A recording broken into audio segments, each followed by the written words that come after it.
Sign it, Hawthorne. Not today. Here's your trap. Watch your mouth.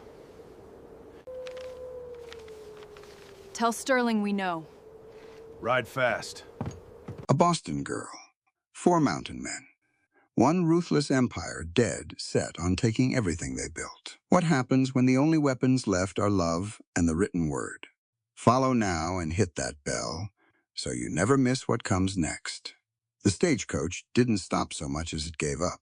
It lurched to a halt in the gray slush outside the Bitter Creek depot, the driver already hollering before the wheels had fully settled. Genevieve Thorne had exactly enough time to grab her carpetbag before the door swung open and a gust of Wyoming wind hit her square in the face like a wet leather glove. End of the line, miss. She climbed down without help. She always did. The depot was barely a building. 4 warped planks of a sign hung above the door, the letters half-eaten by weather. Bitter Creek Station. Population, she guessed, was optimistic. The sky overhead had gone the color of old iron, low and heavy, pressing down on the pine-covered ridgelines like it meant to flatten them. Snow had already started falling, but it wasn't the pretty kind. It came sideways, sharp, mean. Evie pulled her wool coat tighter and looked down the single muddy street. This was it. This was the place she had agreed to come. She had the letter folded in her coat pocket, creased soft from reading it so many times on the train west. A bride is sought for an honest frontier household. Bitter Creek Valley, Wyoming Territory. Room board, protection, and fair partnership offered. Respond to Cole Hawthorne, General Post. Honest. She had liked that word. Not wealthy, not refined, not even handsome. Honest. Boston had given her 21 years of lessons about men who were none of those things. Men who owned the textile mills and docked wages without blinking. Men who looked at a woman's hands and saw production, not a person. She had the scar on her wrist to prove what honesty looked like when it was absent. She shifted the carpetbag to her other hand and pushed through the door of the tavern. Warmth hit her first, wood smoke, and the low roar of a fire. Then the smell of wet wool and pine resin and something stewing over the hearth. A handful of men sat at rough-hewn tables, faces leathery and closed as old books. A barkeep with a gray beard polished a tin cup behind the counter. Nobody looked up for long. Evie found a stool near the fire and sat. She set her carpetbag between her feet, balanced her battered speller on her knee, and waited. Outside, the blizzard arrived in earnest. She could hear it building, the way a storm builds out. Here, she was learning, not with much warning, but with absolute conviction. The window glass shuddered. The door rattled in its frame. A man near the back pulled his hat down over his ears without getting up. Then the door opened. It didn't bang or crash. It just opened, slow and deliberate, and 4 men walked in out of the white. The room changed. That was the only honest way to describe it. The air shifted. The conversations that had been murmuring along at the other tables just stopped, the way sound stops when something very large moves through a space. The barkeep looked up. The men along the wall straightened, almost without noticing they were doing it. The 4 of them shed their coats near the door. Great bear-hide things, snow-crusted and enormous. And underneath were 4 men who looked as though the mountain itself had figured out how to stand upright and walk. They were massive. Not exaggerated, not theatrical. Just genuinely structurally large. The kind of large that comes from years of splitting wood and hauling stone and fighting weather that wants to kill you every single winter. Their shoulders blocked the draft from the door as completely as a wall. The tallest one has a saber scar cutting pale across his jaw, old and clean, the mark of a man who had been in real trouble once and had come through it anyway. Beside him stood one who looked like he'd been built from the forge outward, thick through the chest and arms, hands like carved oak. The third wore brass-rimmed spectacles and carried himself with the quiet steadiness of a man who thought before he moved. The youngest was lean and quick-eyed, a crooked pull at one corner of his mouth that could have been a smirk, or could have been just how his face rested. One of them held a piece of paper. The one with the scar, he looked at the paper, then he looked at the room, and then his eyes landed on Evie, sitting by the fire with her carpet bag between her feet and her chin up. He folded the paper and put it away. They walked toward her, all four of them, big boots heavy on the plank floor, stopping a respectful distance back, and up close they were even larger, shadows stacked on shadows in the firelight. Evie did not look away. She looked at each of them in turn. The scarred jaw, the blacksmith's hands, the quiet spectacles, the young one's watchful eyes. She looked at the width of their shoulders and the sheer geographic fact of them. Four men who, together, could have filled a small barn. She looked at the thin windows and the blizzard pressing against them, and the single muddy road that had just officially become impassable behind her, and she thought about what she had stepped into. The size of this life, the size of this country, the size of this choice, made on a folded letter, and a word she had liked, honest. Her hands tightened on the handle of the carpet bag, just slightly, just enough to steady herself. She lifted her chin. "It's huge," she whispered. Her voice was quiet, but it was steady. "But I'll make it." Nobody laughed. She had half expected it. Back in Boston, men laughed. At her accent, when she tried to speak properly. At her ambitions. At the idea that a woman from the slums might have something worth saying. Laughter had been a tool, sharp and fast, for keeping people like her exactly where they were. These men didn't laugh. The one with the scar looked at her for a long moment. Something moved in his expression. Not pity, nothing close to that. Something quieter. Like recognition. The young one's half-smirk softened. The one in the spectacles tilted his head a fraction, studying her the way a person studies something that has surprised them pleasantly. The blacksmith crossed his arms, which made him look like a granite formation with opinions, but his eyes above those folded arms were not unkind. The silence lasted 3 seconds, maybe 4. Then the one with the scar spoke. "Cole Hawthorne," he said. His voice was low and unhurried, the voice of a man who did not waste words. "These are my brothers, Gideon, Thad, Rhodes." Each one gave a small nod in turn. "You're Genevieve Thorne." "Evie," she said. "Just Evie." Cole nodded once, as though this was a reasonable thing, which it was. "The pass will be closed by nightfall," he said. "We ride for the ridge at first light. Tonight you'll have shelter here." He paused. "You'll have your own room, your own key." She hadn't asked about that, but he had said it anyway. She held his gaze. "I read the letter," she said twice. "Then you know what we're offering." "I know what the letter says." She tilted her head slightly. I wanted to see if the men matched the words. A beat. The fire popped. "Do we?" Rhodes asked. He had a light voice for his size. Curious. Evie looked at him, then at all four of them, standing in a loose row in the firelight of a tavern at the edge of the known world, while a blizzard tried to peel the roof off. "Ask me again in the spring," she said.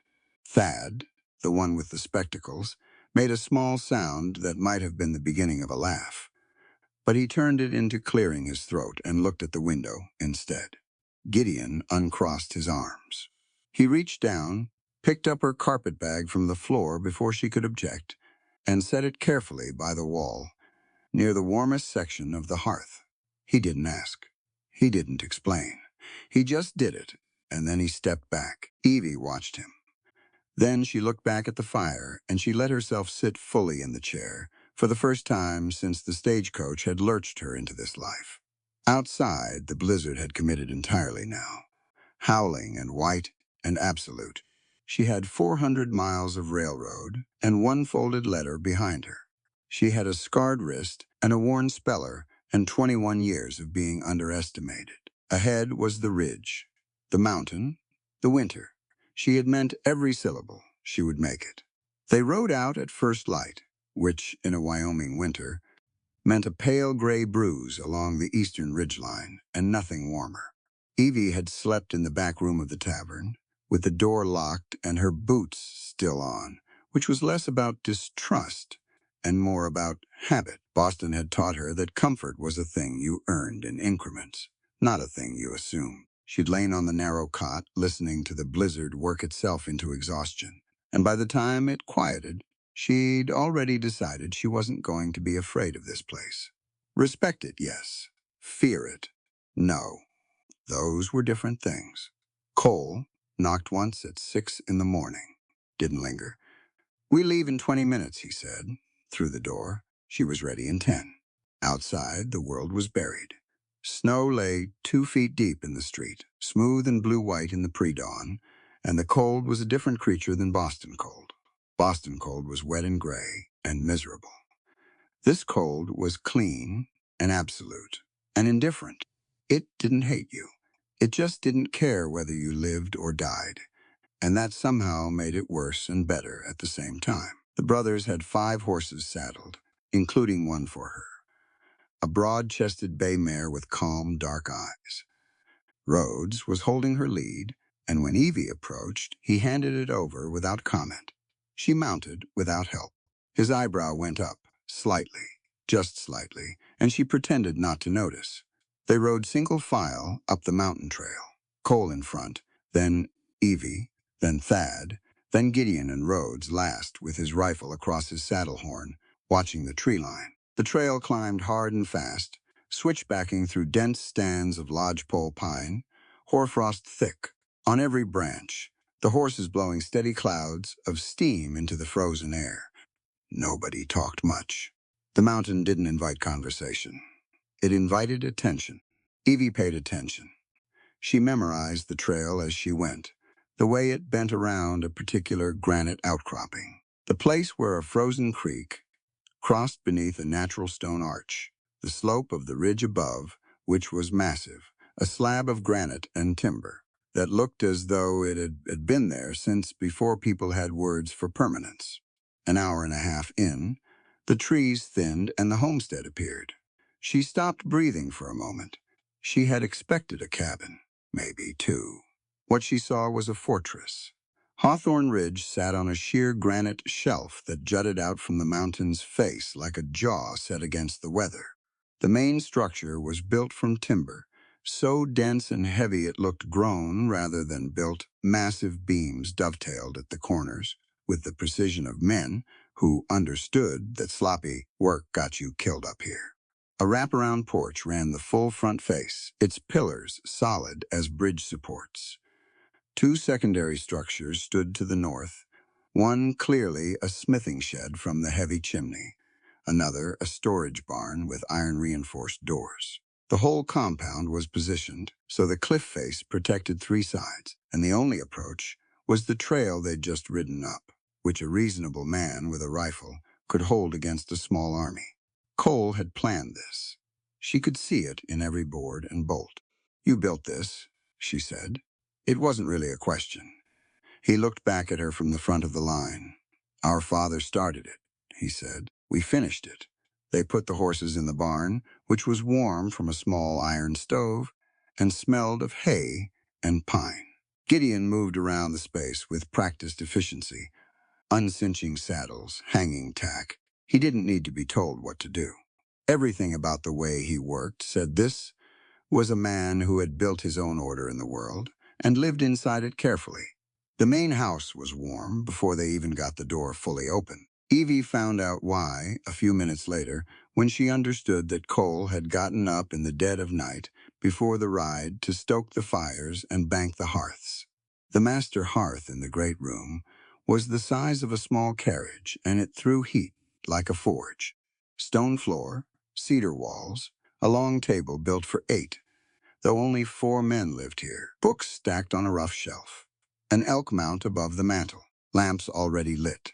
Cole led her down a short hallway to a room on the south side of the building. It was, she realized immediately, the warmest room in the house. The hearth in here shared a flue with the master fireplace, and the fire was already burning steady and bright. There was a real bed with a rope frame and thick wool blankets, a washstand with a ceramic pitcher, a small writing table by the window with a view of the valley below. He handed her a key, brass, worn smooth from being cast, not from being used. It had never been given to anyone before. "This room is yours," Cole said. "The latch on the door works from the inside and out. Nobody comes in without your word. That's not a courtesy. That's law in this house." Evie turned the key over in her hand. She looked at him. "Whose room was this?" "Mine," he said. He left before she could respond. She stood in the doorway of his room, holding his key, looking at the fire he'd built for her, and she didn't say anything for a while. At supper that evening, all five of them sat at the long table. Thad had cooked a venison stew with dried sage and root vegetables, and he'd set it out without ceremony. There was bread, dense and dark, and a small pitcher of something that turned out to be heavily sweetened chicory coffee. The food was good, better than good. She told him so. "I had to learn," Thad said, adjusting his spectacles. "Coal burns everything he touches in a kitchen. Gideon once set a skillet on fire. The skillet was defective," Gideon said, without looking up from his bowl. Rhodes grinned at his bread. The table was quiet for a moment, the comfortable quiet of people who had shared meals in difficult places and understood the value of warmth and food without needing to perform around it. Then Thad set his spoon down and looked at Evie directly. "There are things you should know about how this household works," he said, "before anything else." She met his gaze. "All right." He was precise about it. Not formal exactly, but clear. In the way of a man who had thought carefully about the words before he said them and was saying exactly what he meant, and no more. "Under this roof," Thad said, "you are no man's property. Your body and your choices belong entirely to you. Paper marriage notwithstanding." The room was very quiet. Evie looked at him, then at Cole, who was watching her steadily from the head of the table, then at Gideon, whose enormous hands were wrapped around his coffee cup, and whose eyes, when they briefly met hers, were serious and still. Then at Rhodes, who had stopped grinning and was simply looking at her with something that was close to honesty. "You mean that," she said. It came out flatter than she intended, more like a statement than a question, because she was testing the sound of it against everything she knew about how men talked and what they meant when they talked. "We mean it," Cole said. She nodded slowly. "Then I'll hold you to it." "We'd expect nothing less," Thad said, and picked his spoon back up. The night deepened around the ridge. Wind came up again from the north, not blizzard force, just the mountain's ordinary cold pressing at the windows. Evie helped clear the table without being asked, and nobody made a fuss about it, one way or the other, which was exactly right. Later, she sat by the great hearth with her speller open on her knee, not studying it, but holding it, running her thumb along the spine. She heard Gideon go out through the back door, and a few minutes later, the rhythmic crack of an axe splitting wood, steady and patient, on and on through the cold. She thought he'd stop after a few minutes. He didn't stop for 2 hours. In the morning, she found the wood box outside her bedroom door, stacked so full it was braced against the hallway wall, seasoned oak, bone dry, enough to keep her room warm for a week. He hadn't knocked. He hadn't told her. He had just done it and gone. She stood in the hallway, looking at it for a long moment. In the kitchen, she found a small clay cup on the table, a thin curl of steam rising from it, a folded note beside it in Thad's clean, measured handwriting. "Willow bark tea. For travel chills. Drink it before it cools."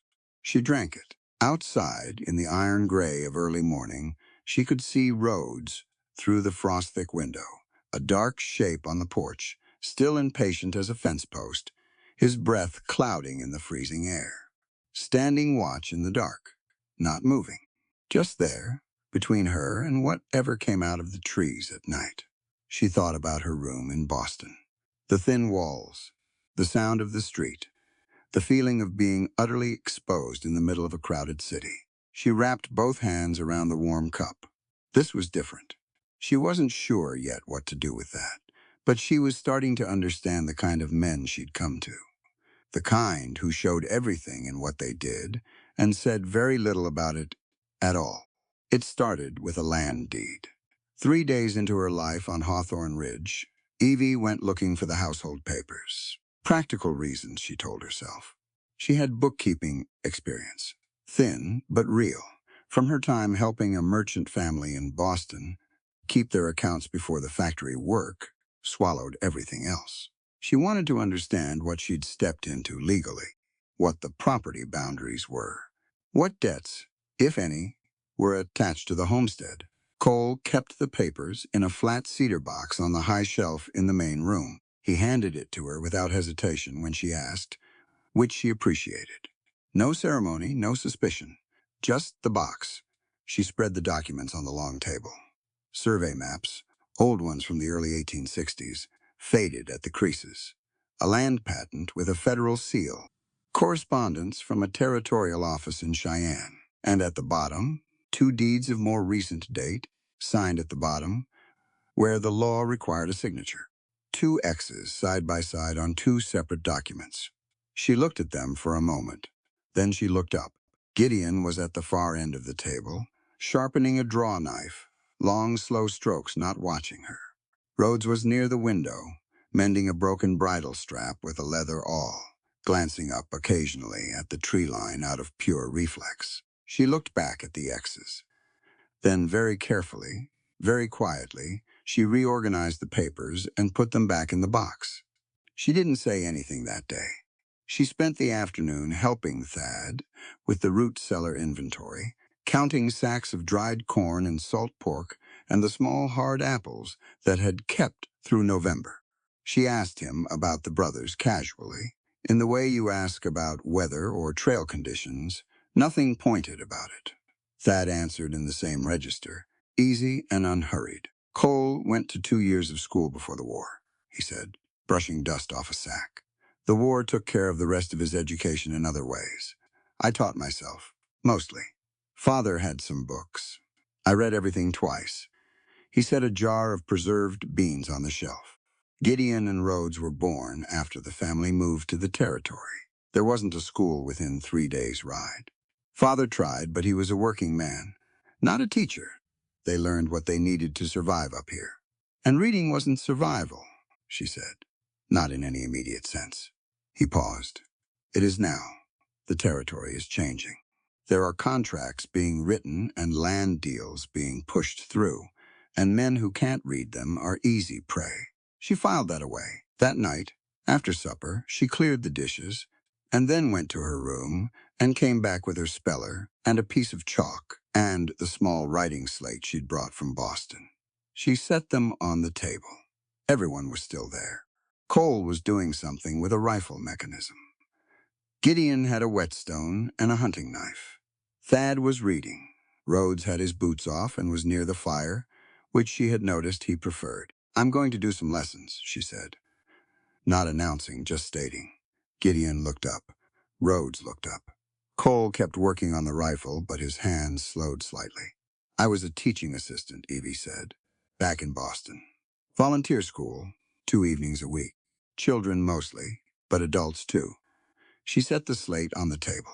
Literacy is the only weapon that keeps powerful men from stealing your land and enslaving you on paper. I've seen it happen. I've seen men sign their names to documents they didn't understand and lose everything they'd worked 20 years to build. The room was quiet. She looked at Gideon, then at Rhodes, straightforward, and without any softness that might be mistaken for pity. I saw the deeds, she said. I'd like to teach you to write your names, if you want. Rhodes looked at Gideon. Gideon looked at the table. A long moment passed. The fire. I'm not slow, Gideon said. His voice was flat, guarded, and something underneath the flatness that took her a second to identify. It was shame, worn like armor, which meant it was always there. I know you're not, Evie said simply. Men who are slow don't build what you've built on this ridge. You learned what you needed to learn for where you were. Now you're somewhere new. He looked at her. Not grateful exactly. More like he was deciding whether to believe her. 1 hour, she said. Tonight. That's all I'm asking. He picked up the chalk, held it out. Then show me, he said. She pulled her chair around to his side of the table. Up close, his hands on the slate were startling. They were massive, scarred across the knuckles and the pads of the fingers from the forge. Calused in thick bands across the palm. Hands that bent iron. Hands that had been doing serious physical work since he was old enough to hold a hammer. He held the chalk like it might break. She wrapped her hand around his just briefly, just enough to adjust the angle. She felt him go absolutely still. Like this, she said. Loose. Writing isn't force. You're not driving a nail. He exhaled slowly. G, she said. Start there. It's your letter. The first letter of your name. She guided his hand through the shape, the curve, the opening. He followed, stiffly at first, the chalk dragging too hard, the line uneven. She didn't comment on that. She just kept her voice steady and her hand light and let him feel the motion. He did it again on his own. Crooked, but there. He stared at it. Gideon was not a man who showed his face openly. Evie had already understood that. He communicated in gestures, in work, in the wall of his body between someone he cared about and whatever threatened them. Words cost him something. Expressions cost him more. But he looked at that crooked letter G on the slate, and something in his face came undone just slightly at the edges. His jaw worked once. His eyes went bright for a moment, and then he blinked it back, hard the way a man does, when he has decided a long time ago that certain things are not allowed. She looked back at the slate. Again, she said quietly, until it's easy. He did it again, and by the fourth time it was already smoother, already his. And she could feel the concentration coming off him like heat, total and absolute. Rhodes had drifted over at some point. He was leaning against the table now, watching. When Evie looked up at him, he straightened slightly. Your turn after, she said. I can wait, he said. But he didn't move away. Rhodes was different from his brother in the way he carried it.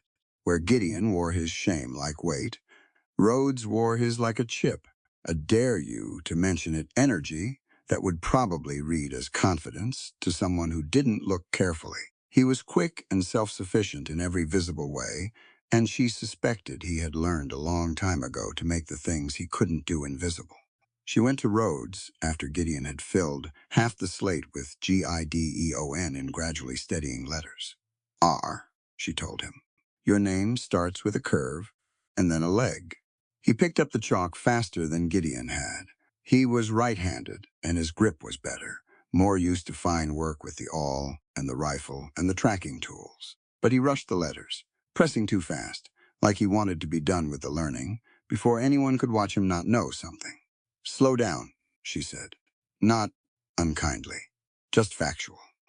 He shot her a sideways look. Slower is how you remember it, she said. Fast is how you get it wrong and have to start over. He slowed down. Thad appeared at her elbow after a while, setting 2 cups of tea on the table. One for her, and one that he left between Gideon and Rhodes, where either could reach it. A small thing done well, and he glanced at the slates with something that was purely pleased. I can help with the letter formation if you want a second set of eyes, he said to Evie. Tomorrow night, she said. Tonight, I want them focused on names only. 1 thing learned completely is worth 10 things learned halfway. He nodded. That seemed to satisfy him. Cole had not moved from his chair by the fire, but somewhere in the last half hour he had put the rifle down, and now he was just sitting there with his arms folded and his eyes on the table, watching the lesson like a man, watching something he hadn't expected and didn't quite have a word for yet. By the end of the hour, Gideon could write his full name, slowly, heavily, with the letters still uneven, but unmistakably there, unmistakably his. He set the chalk down and looked at it. Evie waited. That's mine, he said. His voice was different. Stripped of the armor, just for a second. That's yours, she agreed. He picked up the slate with both hands and looked at it more carefully. The way a man looks at a thing he built himself and can't quite believe he built it. Then he set it down and stood up and walked to the fire and stood with his back to the room for a while. Nobody said anything. Rhodes had gotten through his full first name and the first 2 letters of Hawthorne, and he was staring at the letters with his crooked mouth pulled slightly flat, working something out. If I can write my name, he said slowly, Then I can read it when someone writes it on a document. Yes, Evie said. And if I can read my name, I can learn to read the words around it. That's exactly right. He set the chalk down, looked at her. How long does it take? He asked. To read. Really read. Depends on how much you practice, she said. A man who practices every day, an hour a night, could read a simple contract by spring. Rhodes was quiet for a moment. Sterling's men brought a contract last fall, he said. Cole read it, but Cole wasn't there the first time they came. It was just me and Gideon. The room got very still. Evie looked at him carefully. What did you do? We told them to come back. His jaw tightened. We couldn't tell them we didn't understand it. Men like that look for weakness. She held his gaze. That won't happen again, she said. It wasn't a promise, exactly. It was just the truth, stated plainly, the way you state things that are simply going to be true because you will make them true. Rhodes looked at her for a long moment. Then he gave a short nod and looked away. The fire burned low that night. Outside, the snow had started again, soft and steady, blanketing the ridge. Evie gathered her chalk and slate, her speller worn thin at the corners, and she thought about the lesson she'd taught twice a week in a drafty Boston church basement to men who worked 12-hour days and still came in smelling of dye and machine oil to learn something that might save them. It had mattered there. It mattered here. Maybe more. Because out here, the documents were about land, and the land was about survival. And the men sitting at this table in the firelight had everything worth protecting, and no guarantee of keeping it, unless they could read the words on the papers that said who it belonged to. She put the chalk away. Same time tomorrow, she said. Gideon had come back from the fire by then. He was sitting at the table again, looking at his name on the slate, not saying anything. He didn't erase it that night. She saw it in the morning, still there on the slate, where he'd left it, sitting in the middle of the long table. Gideon. 7 letters, every one of them his. The upper boundary survey was Thad's idea. He brought it up one evening, after the literacy lesson had wound down, spreading a hand-drawn map on the long table, while Gideon practiced his letters on the slate. And Rhodes read slowly through a page of Evie's speller, sounding out each syllable under his breath, with the focused patience of a man who had decided he would learn this thing if it killed him. Our father marked these lines in 1861, Thad said, setting his fingers on the map's northern edge. We've never fully walked the upper boundary. Too exposed in summer, too dangerous in winter. But the snow's compacted enough now that the high trail is passable. And I want eyes on the northeast quarter before spring melt changes the ground. Why now? Cole asked. Because Sterling's men have been nosing around the east face twice in the past month. Thad looked up. I want to know what they're looking at before they decide we should know about it. Cole considered this, then nodded. It was decided that Thad and Evie would go. Cole had the homestead's structural repairs that couldn't wait. A section of the barn roof had developed a dangerous sag under the accumulated snowpack. Gideon was needed at the forge. Rhodes would shadow them from the high tree line with his rifle. Invisible but close, which was how Rhodes preferred to operate. Evie wore 2 wool layers under her coat and borrowed a pair of Thad's older snow boots, stuffed with extra wool at the toe. They were too large by 2 sizes, but they were waterproof, and that mattered more than fit up here. She'd learned that fast. The upper trail was hard going. Steep, exposed, the wind unobstructed once they cleared the tree line. But Thad moved through it with the measured efficiency of a man who had been reading terrain since, before he could read words, picking the firmest snow, the most sheltered angles, and explaining each choice quietly as he went. He treated the landscape like a text to be interpreted, and she found herself genuinely absorbed in listening to him. See how the snow hollows here, he said, pointing at a depression along the ridgeback. That's where the wind pulls back. You always step around those, not through them. The snow there can be 6 feet deep with a crust that looks solid. How did you learn that? The hard way once. And then from every man who came through who knew more than me. He adjusted his spectacles against the glare. Knowledge doesn't have to be earned through suffering. It can be borrowed from people who already suffered to get it. That's what books are for. That's what teachers are for. She glanced at him. He said it simply, without philosophy attached to it, just as a fact he'd built his life on. They reached the northeast quarter 2 hours into the walk, a broad shelf of granite and frozen scrub where the mountain's face curved inward, forming a natural basin. The survey stakes their father had driven were still there, iron rods capped with rusted red paint, half buried in snow. Thad brushed one clear and checked the compass bearing.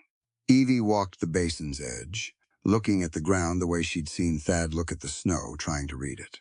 The rock face here was darker than the surrounding granite, stratified differently, she thought, though she had no real geological training. The layers ran in long parallel lines, dark gray against the lighter stone, almost black in the places where wind had scoured the surface bare. She crouched down and scraped at a patch of exposed rock with her thumbnail. A thin black smear came away. She rubbed it between her fingers, looked at it. Thad? He came over, looked at the smear on her fingers, then at the exposed rock. He took off one glove and ran his palm along the face of the outcropping, slow and deliberate. He stood up and was quiet for a moment. Bituminous coal, he said. His voice was very even, the voice of a man being careful. How much? She asked. I don't know. He looked across the basin. The seam could be narrow, or it could run the whole northeast face of the ridge.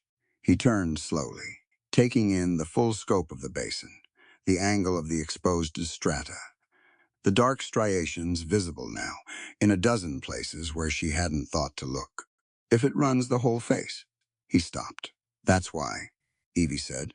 Yes, she stood up and brushed the coal dust off her fingers. Her mind had already moved 2 steps ahead, clicking through what she knew about mining claims and property law from her time working for the Boston merchant, who had dealt extensively in industrial contracts and had sometimes needed her to copy out legal documents. She hadn't understood all of it then. She understood enough now. Can we get to the survey office? She asked Cheyenne. 6 days' ride in good weather. He was already pulling a notebook from inside his coat. I want to record exactly what we're seeing. He drew quickly and precisely, noting compass bearings and the position of each dark outcropping relative to the survey stakes. His handwriting was small and exact. She described what she saw, and he transcribed it, the two of them working in the cold with the efficiency of people who had found, almost without noticing it, that they thought well together. They found the survey maps 40 minutes later, not new ones, old ones, folded inside an oilskin pouch that had been wedged into a rock crevice near the second survey stake, hidden deliberately, low enough that you'd only find it if you were crouching at the base of the formation. Thad pulled it out and unfolded it with careful hands. It took them both a few minutes to read it fully. The map was dated 1873. It bore a federal surveyor's seal, and in the margins, in handwriting that Thad went very still recognizing, there were notes, detailed notes about the coal seam's estimated depth and lateral extent, notations about access points, and at the bottom, a single line in a different hand, harder and more angular. Deed transfer to be arranged through Sterling Land and Mining Co. upon resolution of the current occupant situation. Thad read that line 3 times. Evie watched his face. He was a co man. She had established that firmly in 3 weeks of close quarters. He didn't lose his temper.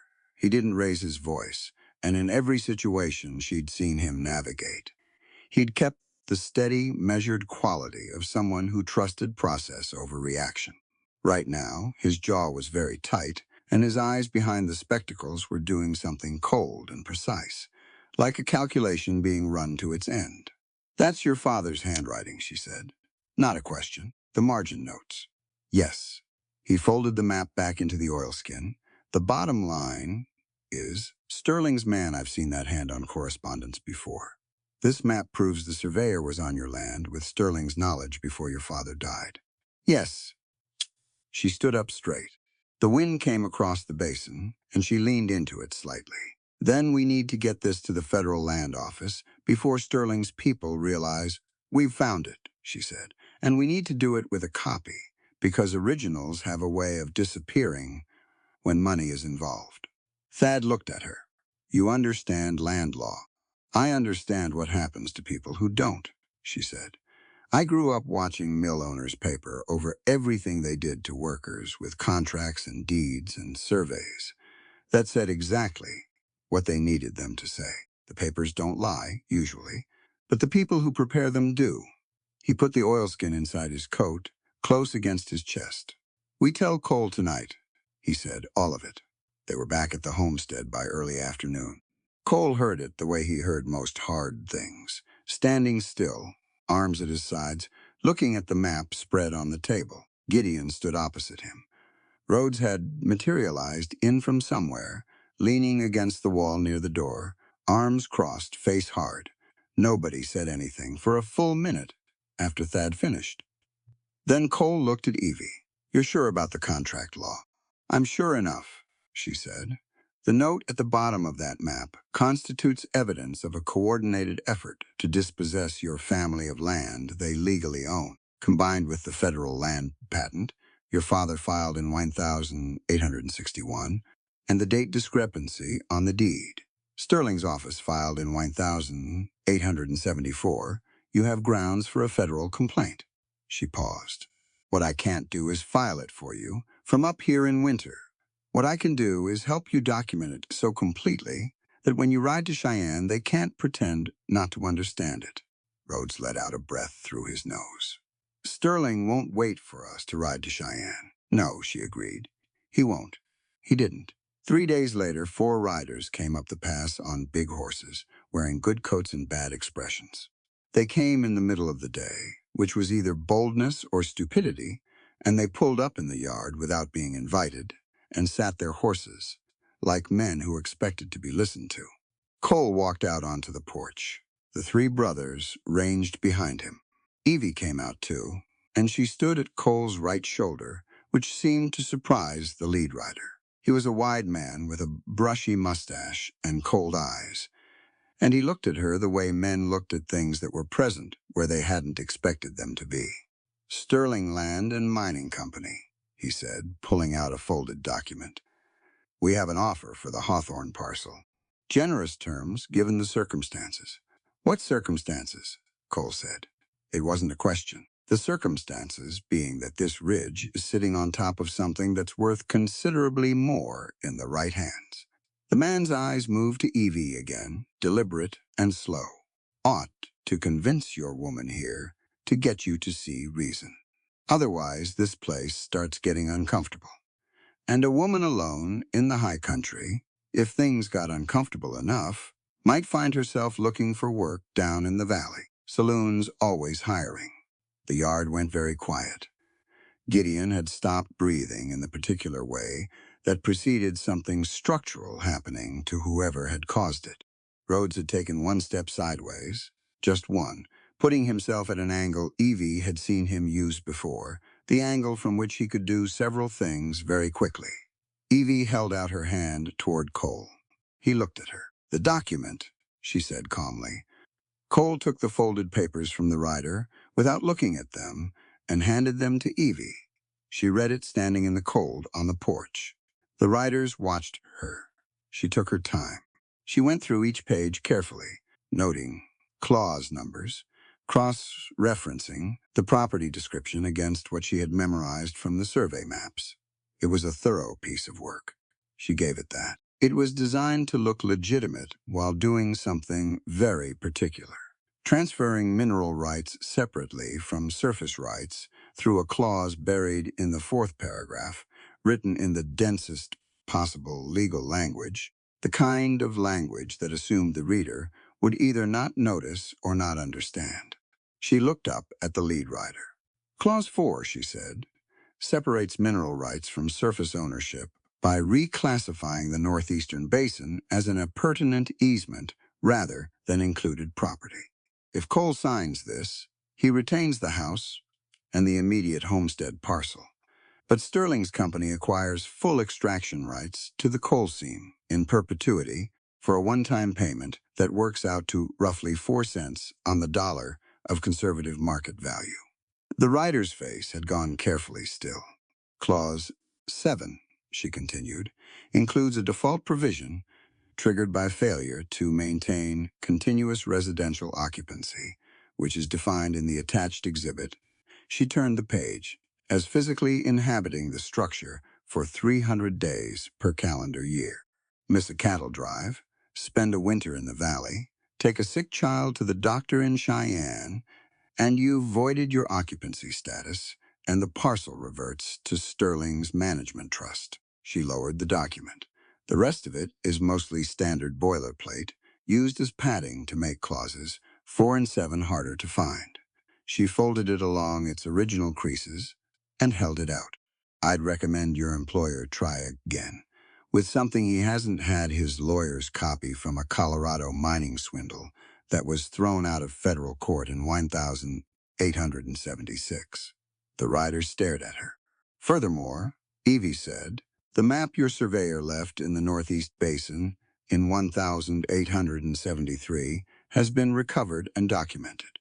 It carries your employer's instruction to arrange a deed transfer following the, quote, resolution of the current occupant situation.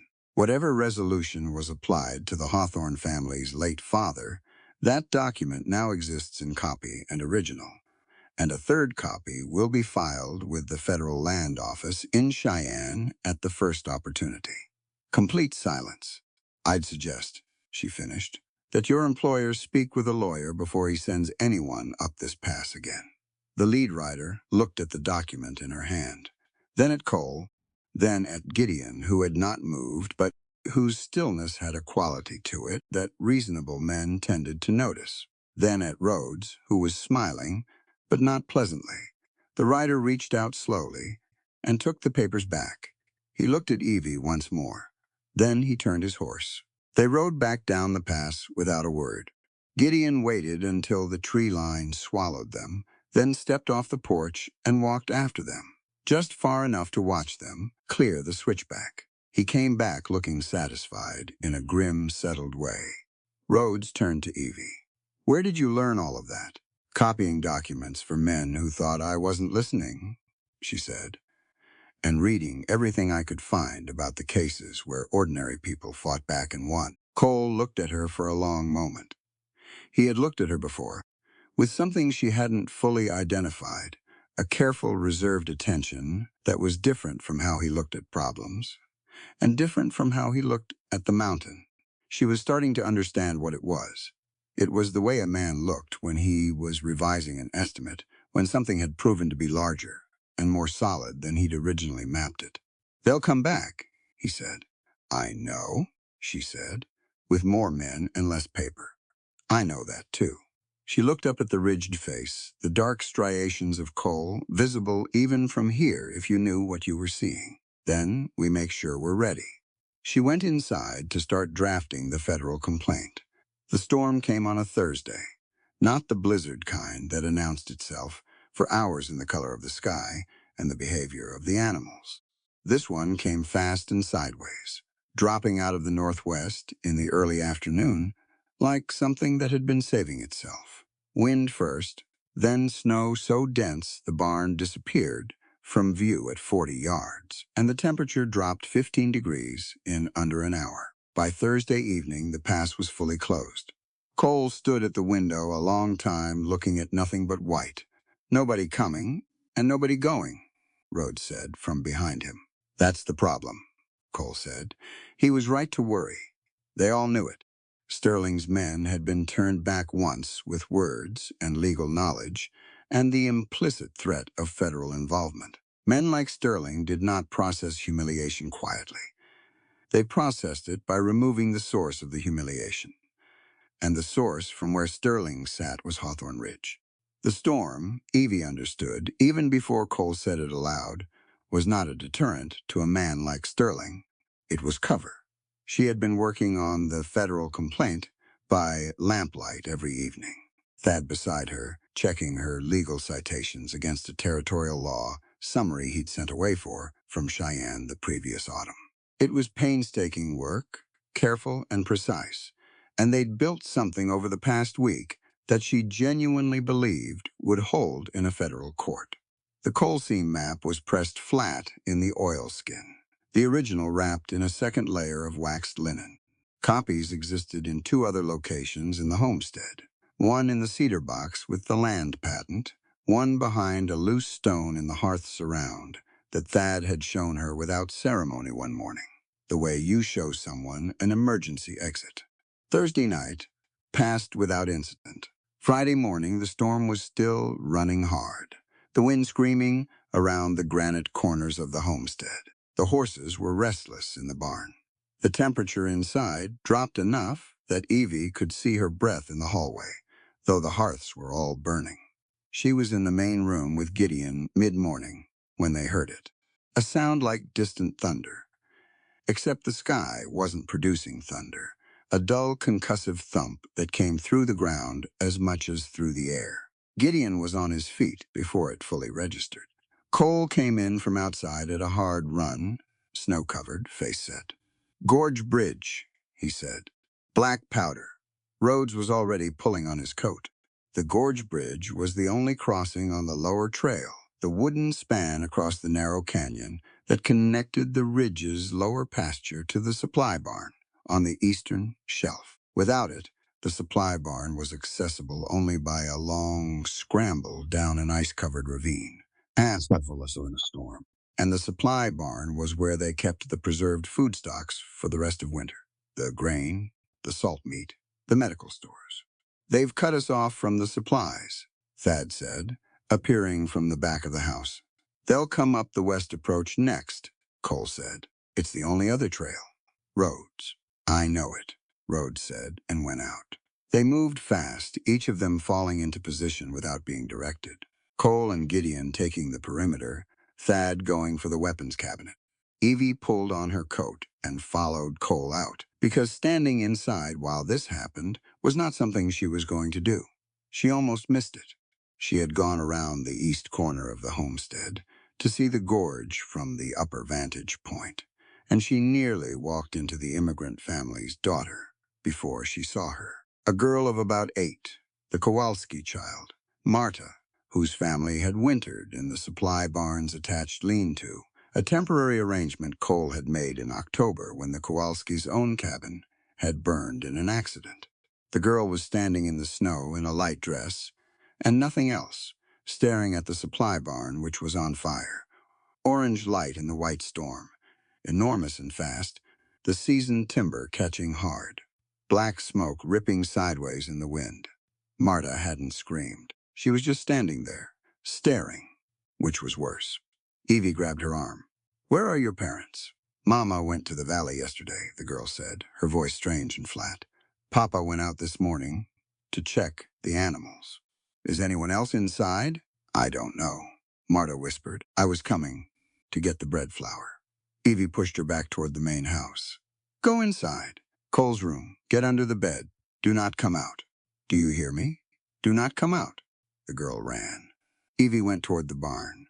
She wasn't running toward fire because she wanted to. She was running toward it because she'd done it before, in a textile factory in Boston on a February afternoon when a spinning belt had thrown sparks into a cotton bin, and half a floor had gone up before anyone sounded an alarm.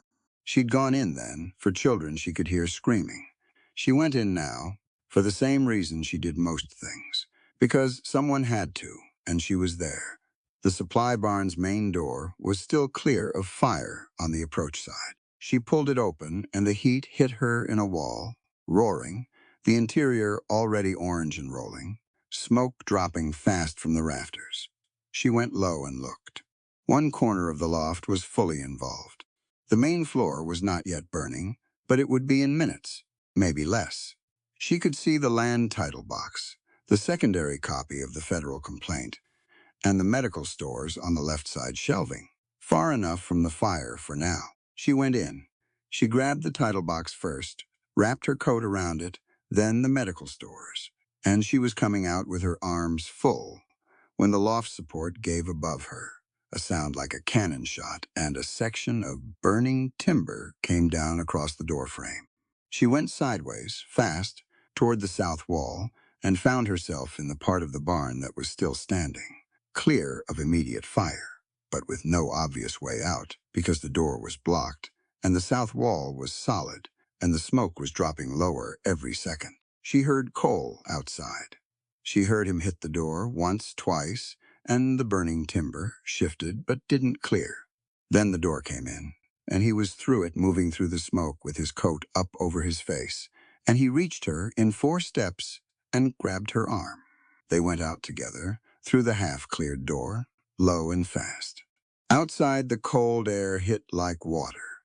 She made it 4 steps before she stopped and looked back. Cole was 2 steps behind her, and he had turned too, had heard what she heard, a crack from above that was not the barn.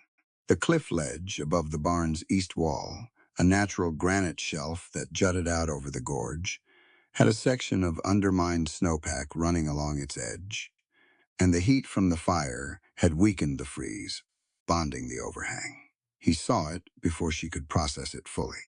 He grabbed her and pulled her hard to the left, away from the shelf's line, and she stumbled in the deep snow and went to one knee, and he was hauling her up when the shot came from somewhere down the ridge. She heard it before she understood it.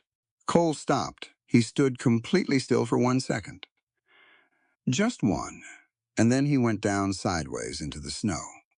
And she went down with him because she was still holding his arm, and the snow around him was going red, and she understood. Rifle shot, right side of his torso. She pressed her hands against it without thinking hard, the way she'd seen Thad do with injuries at the forge. Cole was conscious and trying to speak, and she told him not to, told him to keep still, her voice steady, in a way the rest of her was not. Gideon, she screamed it into the storm. From behind her, from somewhere near the burning barn, a terrible sound. Wood splitting and iron bending, a collapse she felt in the ground, and Gideon's voice, short and hard, cut off by the sound of impact. She looked back. A section of the barn's side wall had come down. Gideon was on the ground, right arm pinned under a timber, face twisted with controlled pain, working to free himself. She looked toward the homestead. She couldn't see it clearly through the smoke and snow. Rhodes's voice from somewhere up the ridge, calling something she couldn't fully make out over the wind and the fire. Thad's voice answering. Inside the homestead, pinned inside, she understood. By the fire's spread to the wood-stacked east porch. She was on her knees in the snow, with Cole's blood on her hands, and the storm screaming overhead, and the fire consuming the supply barn 30 feet behind her, and the gorge bridge blown to pieces down the slope, and 4 men she had come to love, in ways she hadn't fully said yet, were each in their own separate disaster. The blizzard didn't care. It just kept coming, white and absolute, piling snow on the burning barn until steam rose in columns into the black sky, erasing everything, covering the blood in the snow, covering the sound of the shot, covering whatever came next in pure, indifferent white. Cole's hand found her wrist in the snow. His grip was weaker than she'd ever felt from him, but it was deliberate, and his eyes were on her face, and he held on. She pressed harder against the wound. "I've got you," she said into the storm. "I've got you. Stay with me." The fire roared. The snow fell, and the night closed in over Hawthorne Ridge like a fist. The rope was 40 feet of braided hemp, stiff with cold, and Evie's hands were bleeding by the time she had Cole secured to the makeshift drag harness she'd built from the barn's tack wall. She had made decisions fast. That was what the situation required. Not courage, exactly. Just a refusal to let the size of the problem stop her from solving the nearest piece of it. She'd gotten Gideon free of the timber first, because Gideon could still walk, and Cole couldn't, and because a man with one working arm was more useful than a man with none. Gideon's right arm hung wrong from the elbow. The forearm bent at an angle that made her stomach go flat and tight when she looked at it, so she didn't look at it more than she had to. She bound it to his chest with strips cut from her underskirt. tight and immobilizing, and he let her do it without a sound except one sharp exhale when she cinched the knot. Then she got Cole onto the harness. She and Gideon moved him together, which was hard. Cole was unconscious by then, 200 pounds of solid muscle gone completely slack, and the snow was deep, and the ground sloped wrong in every direction. Gideon did it one-armed, with a ferocity that was almost frightening. Jaw set, nostrils flared, not making a sound. Rhodes had gotten free of the ridge approach on his own and come down to them at a run, rifle still in hand, snowblind from the storm and bleeding from a cut above his ear where he'd gone down hard on ice. He took the front of the harness from Evie without discussion, and she moved to Cole's side, monitoring his breathing, keeping pressure on the wound with one hand pressed flat against the packed linen she'd stuffed under his coat. Thad came last, appearing out of the smoke from the homestead's east side, singed at the collar, his spectacles cracked on one lens. He looked at Cole on the harness, and at Gideon's arm, and at the blood on Evie's hands, and then he took one breath, just one, and started moving. Limestone Cave, he said. North Ravine. Quarter-mile. Everyone knew the cave. Cole had shown it to Evie in her first week on the ridge, pointed it out from a distance during a survey walk, the dark mouth in the rock face above the frozen creek. He'd told her it was where the family sheltered animals during the worst storms. It ran back 30 feet into the granite, narrow at the mouth and wider inside, naturally insulated by the stone. Getting Cole down the icy ravine was the worst 15 minutes of Evie's life, and her life had contained some genuinely bad minutes. The slope was steep, glazed with ice beneath the fresh snow, and they were moving an unconscious man on a drag harness in a full blizzard in the dark. Thad went first, testing each step, talking back to them in a low, constant voice about where to plant their feet, which sections were solid rock beneath, and which were ice over nothing. Rhodes at the front of the harness, Evie and Gideon at the sides, steadying Cole's body. The ropes burned against her palms. She kept her eyes on Cole's face. He was breathing. She checked every 30 seconds. Breathing mattered, right now more than everything else. The cave mouth was low, and they had to pull him through at an angle. Inside, the wind cut off immediately, replaced by the cold stone quiet of deep rock. And even that small absence of wind felt like survival. They had what they'd grabbed. Thad's medical bag, which he kept packed as a matter of daily habit, and which had been on his person when the barn went up. 2 wool blankets from the homestead's hall closet, grabbed by Rhodes on the way out. A tinderbox, 3 candles, the oilskin with a coal map, and the land documents, which Evie had tucked inside her coat and not let go of since she'd pulled it from the burning barn. Rhodes built a fire at the cave's midpoint with driftwood and scrub that had been stored there against exactly this kind of emergency. Cole had planned for emergencies. That was, she was learning. One of the foundational things about him, his mind was always running a second scenario, a fallback, a contingency. The wood caught fast and the cave began to warm by inches. Thad knelt beside Cole and opened his bag. Evie knelt on the other side. "I need light," Thad said. Rhodes moved a candle closer and held it steady. Thad opened Cole's coat and shirt. The wound was in the right side of the torso, high, below the shoulder, and above the floating rib. The linen Evie had packed was soaked dark. Thad removed it carefully, assessed what was beneath it, and then looked up at Evie across Cole's chest. "The ball is still in," he said. "It hasn't hit the lung, or he'd be drowning already, but it has to come out tonight."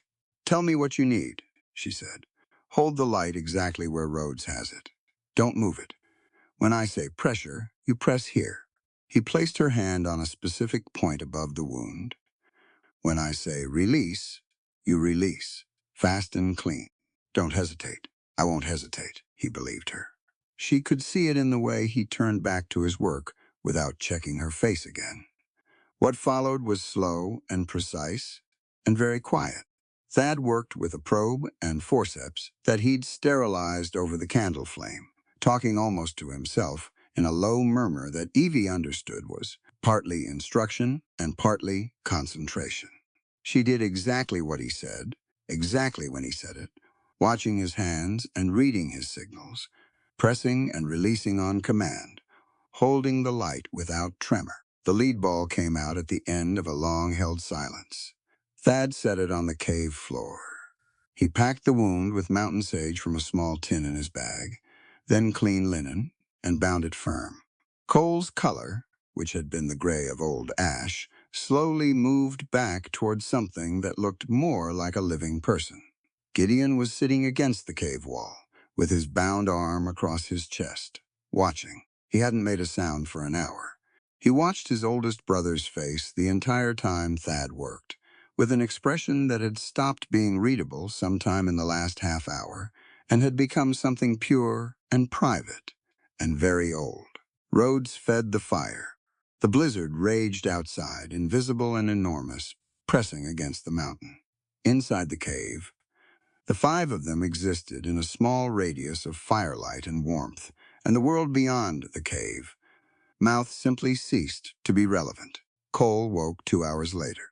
He came up hard, the way men do when consciousness returns through pain, a sharp intake of breath, hands moving to push himself upright. Evie was beside him, and she caught his shoulders and held them down, not struggling against him, but simply being solid and present. And he stopped. He lay there looking at the cave ceiling, his breathing steadied by degrees. "Evie," he said. "Right here." He turned his head, found her face in the firelight. Something in him visibly loosened when he saw her, a release so profound and unguarded that it struck her hard, because she had never seen Cole Hawthorne's face do anything without his full intention behind it. He looked at her for a long time. Then his eyes moved to his brothers. Gideon against the wall, Rhodes at the fire, Thad beside the medical bag. All present, all alive. The inventory took him 30 seconds, and she watched him make it with the methodical care of a man who had been responsible for these people since before he should have had to be. Then he closed his eyes. When he opened them again, they were wet at the corners. He didn't try to conceal it. He was too tired and too close to whatever edge he'd been near. And maybe, she thought, he had decided something in that half-conscious place between the shot and waking. "I couldn't keep you safe," he said. His voice was rough and low, barely above the fire's sound. "That's all I had to do. Get you through winter. Keep this family whole." He stopped. "I failed at it." She looked at him steadily. "You charged through a burning barn," she said. "You took a bullet pulling me clear of that ledge. You've been keeping this family whole for, what, 10 years? 12? He didn't answer that. Cole. She waited until he looked at her directly. A strong man isn't one who never bleeds. It's one brave enough to let the people who love him carry the weight. The cave was very quiet. He looked at her. The firelight moved across his face, the saber scar, the hard line of his jaw, all of it undefended right now in a way she had not seen before and suspected few people ever had. "I'm not good at that." "I know," she said. "Practice." Something shifted in his face. Not a smile exactly. Close to one. She had said love, and he had heard it, and neither of them had looked away from it. It sat between them in the firelight, present and acknowledged and real. From across the cave, Rhodes said quietly, "She's right, Cole. She's been right about most things." "All things," Thad said, from where he was rebandaging his own burned hand, without being asked. Gideon said nothing, but he had moved sometime in the last few minutes to sit closer to Cole's feet, and his good hand was resting on Cole's boot, not gripping it, just resting there. A large, scarred hand on a boot, and Cole's eyes went to it and stayed. That was all. It was enough. They kept the fire through the night in shifts.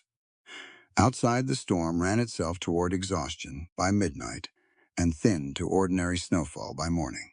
Evie slept for 3 hours against the cave wall, with her coat pulled up and Rhodes's spare wool blanket across her shoulders that she didn't remember anyone putting there. She woke to gray light at the cave mouth and the smell of something almost like coffee, which turned out to be chicory. Bark, Thad had in his bag, boiled in a tin cup over the coals. He handed it to her first, which she accepted, and then she looked around the cave. Cole was awake, propped up on his elbows, face still pale, but eyes clear and alert, listening to Thad's summary of their situation with the focused attention of a man already planning his next moves. Gideon was asleep, sitting upright against the wall. Rhodes was at the cave mouth, crouched, looking out at the ridge. Evie wrapped both hands around the cup and looked at these four people, this family she had walked into on a folded letter and a word she liked. The bond she'd felt, building over weeks, had become something different in the last 24 hours. It had been tested in the most literal possible sense, and it had held, not because of any of them individually, but because of the way they moved together, filled each other's gaps, anticipated and compensated, and held on without being asked. That was not ordinary. She knew that clearly now. She finished the chicory bark and stood up and said, "Tell me what we need to rebuild." Cole looked at her across the cave. "Everything," he said. "Then we start today," she said. Cole could not be moved for 3 days. Thad was inflexible about this, which took some doing because Cole was a man who had opinions about what he could and could not do, and those opinions were generally formed around the threshold of what would kill most other people. But Thad held the line with the quiet authority of someone who had spent years being the one who patched the damage after Cole's decisions. And eventually Cole stopped arguing and lay still, which Evie suspected cost him more than the bullet had. She used those 3 days. The cave had become their command post by necessity. Thad had gone back to the homestead the morning after the attack, carefully watching the ridge approaches, and had reported that the main structure was intact. The fire had consumed the east porch and the supply barn entirely. But the primary building, the heavy timber and granite of it, had held. Sterling's men had not come back yet. Either they believed the fire and the rifle shot had done sufficient damage, or they were reorganizing. And the 5 of them were in agreement that it was the second one. So the 3 days were spent planning. Evie had the map of the ridge in her head now. She'd walked it enough, studied Thad's survey notes enough, listened to enough of Cole's descriptions of the terrain that she could see it when she closed her eyes. The approaches, the natural choke points, the slope angles, the way the snowpack lay on the upper faces. On the second afternoon, she spread Thad's survey map on the cave floor and started drawing on it. "Tell me about the canyon choke point," she said to Thad. "The narrow section above the west approach. How wide is it?" He sat down across from her. 12 feet at the narrowest. Rock faces on both sides, near vertical. Any force coming up the west trail has to go through single or double file, and the snowpack on the upper west face above it. He pushed his cracked spectacles up. Heavy, accumulated from 3 storms and the prevailing northwest wind. "I've been watching that face since October." He paused. "I've thought about it before. A controlled avalanche. Yes, the trigger point is a cornice about 150 feet above the choke point. If it goes in the right sequence, the snowpack releases in a contained slide. The canyon walls funnel it straight down." He looked at her. "The problem is triggering it precisely.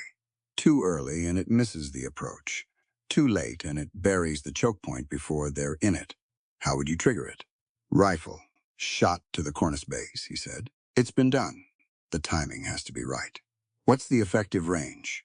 "Rhodes can make that shot," he said simply. "In the right conditions." She made a note on the map. "The caltrops," she said then, looking at Gideon. He had been sitting with his back against the cave wall, his splinted arm across his chest, listening with the focused stillness of a man who processed information the way he did, forge work, slowly and completely. He looked at the map. "Scatter them below the cornice drop zone," he said. "Force any survivors coming through the snow to go slow. Gives Rhodes time to reposition. Can you make them left-handed?" He met her eyes. She held his gaze without apology. It was a direct question, and he deserved a direct question, not a soft version of it that pretended the thing it was asking wasn't real. "I don't know," he said, which for Gideon was an extraordinary thing to say. He was a man who dealt in certainties because his entire life had been built on the certainty of his physical capability. Then we find out, she said. The forge is accessible. The main structure is intact. You have 3 days before coal is mobile. He looked at his left hand, opened and closed it slowly. What do I need to make? She described them. He listened without interrupting. Then he stood up, which was the answer. They went to the forge together the next morning, Evie and Gideon, through the fresh snow that lay clean and deep over the wreckage of the east porch. The forge shed was untouched, its heavy iron door still latched. Gideon got the fire going one-handed, feeding charcoal with a deliberation that was slower than his usual and just as effective. It took longer to get the iron to working heat. He didn't comment on that. She worked the bellows. She had never worked a forge bellows before. It was harder than it looked, a two-handled pump that required a steady rhythm to maintain consistent airflow. And the heat radiating from the coals was aggressive even 3 feet back. Gideon showed her the rhythm with a few words and a demonstration, and then she took it up and held it while he worked. Watching him was remarkable.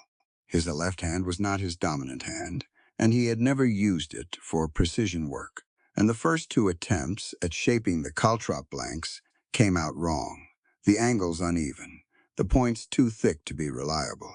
He looked at each one and set it aside without expression. The 3rd attempt was better. By the 5th, she could see him recalibrating, changing his grip, adjusting the pressure, teaching himself in real time. An hour in, he had a caltrop that worked.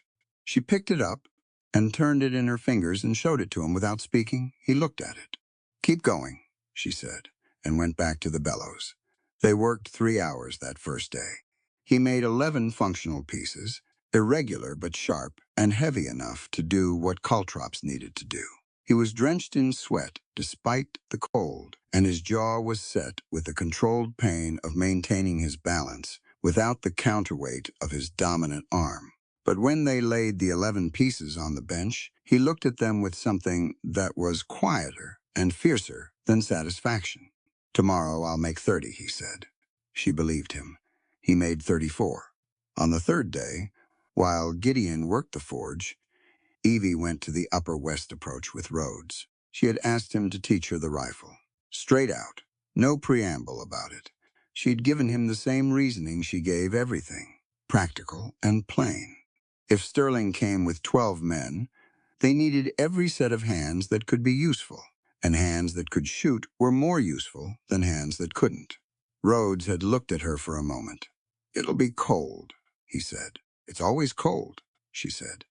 He brought the smaller of his 2 rifles, a lever-action carbine, with a shorter stock, lighter but accurate inside 200 yards.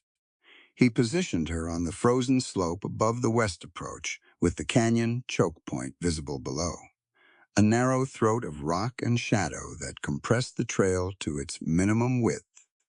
He came in close behind her to set her position, his hands on her shoulders, adjusting the angle, then moving to her elbows, then to her hands on the stock and the forestock. He was big and warm in the freezing air, and the contrast was startling. The cold at her front and the solid wall of him at her back, his voice low near her ear, and his arms bracketing hers as he established the grip. "Rifle sits in the pocket here," he said, pressing her shoulder back slightly. "Not on the point of the shoulder, or it'll punish you." "In the pocket," she adjusted. "Cheek on the stock. Not floating. Solid contact. Same spot every time. Consistency is everything in long shooting." She settled her cheek. "Now look through the sight. Tell me what you see." "The rock face opposite the choke point. Right side of it. There's a split in the rock face. Goes vertical about 8 feet up. You see it?" "Yes. That's your reference point. That's where you'll look first every time you come to this position. Find the reference, then find your target. Your eye needs habit, not searching." She found it, held it. "Now breathe," he said. "In, halfway out, hold. Don't hold a full breath. It puts tension through the whole chain. Halfway, then still." She tried it. The sight moved on the exhale and steadied on the hold. "There?" he said quietly. That's still point. That's where you fire from every time. She practiced the motion without firing, coming to the still point, holding it, releasing the breath, and cycling back. He stayed where he was, close and steady, occasionally adjusting her elbow angle or the position of her supporting hand, his voice consistent and unhurried. After 20 minutes, he said, "Ready?" "Yes. Target is the base of that cornice." He indicated it. High on the west face, a lip of overhanging snow that projected 3 feet beyond the rock. From here she could see exactly what he'd described, the structural weakness at the base where the wind had hollowed it from beneath. She sighted it, breathed, halfway out, held. "When you're ready," Rhodes said. "Don't rush it." She fired. The sound hit hard and rolled down the canyon. The recoil came into the shoulder pocket the way he'd said it would, firm and manageable. She recovered the sight picture and looked. The cornice had cracked at the base. A section of it, maybe a third, had broken free and dropped straight down the face, carving a channel in the snow below. Not a full trigger, but a real impact on the right point. Rhodes exhaled next to her. "You did that," he said. "I did that," she agreed. He looked at where she'd hit, then at her, and the crooked pull of his mouth came up in that half expression that she'd learned was his genuine version of something he hadn't expected, and was pleased by. "You're a natural," he said. "I listened carefully," she said. "Good instruction matters." He lowered the rifle and looked at her. The cold air between them was sharp and clean, and the canyon dropped away below in silence. "When you shoot," she said, "and you're making the real shot, the cornice trigger, what are you thinking about?" "Nothing," he said. "That's the point. Everything before the shot is thinking. The shot itself is the absence of it." She considered that. "That's what literacy is like, eventually," she said. "When you've practiced enough, you stop sounding the letters out. You stop thinking about the shapes. The meaning just arrives." He looked at her sideways. "You're going to find a lesson in everything, aren't you?" "Only when the lesson is actually there," she said, and started back up the slope. That evening, all 5 of them were back in the homestead's main room for the first time since the attack. Cole was upright in the big chair near the hearth, which represented a compromise between his desire to be fully operational and Thad's insistence that he remain horizontal, negotiated down to sitting with his feet up on a second chair. He was pale and moved carefully, but his eyes were fully present, and the plan, as Evie laid it out on the long table, had his complete attention. She walked them through it in order. The cornice shot to trigger the avalanche. Rhodes's assignment, timed to when Sterling's main force was committed to the canyon approach. The caltrop field deployed below the slide zone to slow and disrupt any survivors pushing through. Gideon and Thad holding the cavern choke point on the east approach as the fallback position. Gideon's splinted arm paired with Thad's field medicine and territorial law knowledge to make 2 men as effective as 4 in a narrow space. Evie at the upper west position with the carbine, covering the ridgeline above the choke point in case anyone tried to flank high. Cole listened to all of it. When she finished, he was quiet for a moment. "The caltrop field," he said. "Deployment timing. After the cornice goes," she said. "Not before. We don't want them visible on the approach. Rhodes will need a second position after the trigger shot. They'll look for the shooter." "I've already identified it," Rhodes said. He touched a point on the map. "Here, 20 feet north along the rock face. Natural cover and a clear line on the choke point floor." Cole looked at the map, then at each of them in turn. "This is a good plan," he said. Coming from Cole, Evie had learned that was the equivalent of another man giving a standing ovation. "It's all of ours," she said. He shook his head slightly. "You built it." "We all built it," she said. "That's the point of it." Gideon was polishing the caltrops at the far end of the table, slow, careful strokes with an oilcloth, his left hand steady and deliberate. Thad was updating his map notes. Rhodes was watching the window, which was his natural state. Outside, the mountain was quiet, but not for long. They all understood that. Sterling was coming. The question was whether they were ready and sitting in the firelight of the rebuilt main room with the plan laid out, and the caltrops finished, and the cornice identified, and the five of them whole and present and thinking together, Evie looked at what they had made. Out of the wreckage of a burning barn, and a rifle shot in a blizzard, and an unconscious man dragged down an icy ravine, they had made this a strategy, a defense, a family that knew how to fight without losing itself. She looked at the map and then at the fire. They were ready. They came on a Tuesday, 12 of them, just after dawn. Evie heard them before she saw them. The horses, muffled by snow but still distinct if you knew how to listen, which she did now after months on the ridge. A rhythm that didn't belong to the mountain. She was already at the upper west position with the carbine before Rhodes signaled from his rock face. Perch, one short whistle, low and flat. They were in the canyon approach. She settled her cheek against the stock and found her reference point on the split rock face, the way Rhodes had taught her. Then she looked upslope to the cornice. The morning light was cold and gray and perfect for it. No glare, no shadow confusion, just clean sight lines on the snow. Below her, funneled into the canyon throat, Sterling's men moved in pairs. She could count them through the frost-brittle air, 12 riders, pushing their horses through snow that was thigh-deep on a standing man. They had rifles out, and their eyes were on the homestead above, which meant they weren't looking at the snowpack. That was the mistake. Rhodes was 30 feet north along the rock face, invisible in a gray wool coat dusted with snow. She couldn't see him. She knew exactly where he was. She waited. The lead riders reached the narrowest section of the choke point. 8 of them committed. Inside the canyon walls, no room to turn horses quickly. The last 4 still on the approach, not yet in the funnel. Rhodes fired.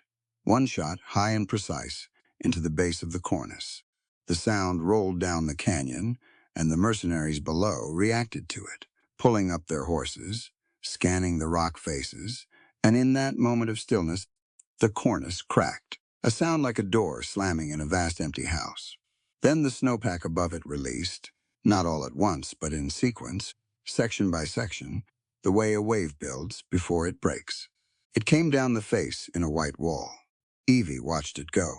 The canyon walls did exactly what Thad had calculated. They funneled the slide into the approach, and the sound was enormous and physical.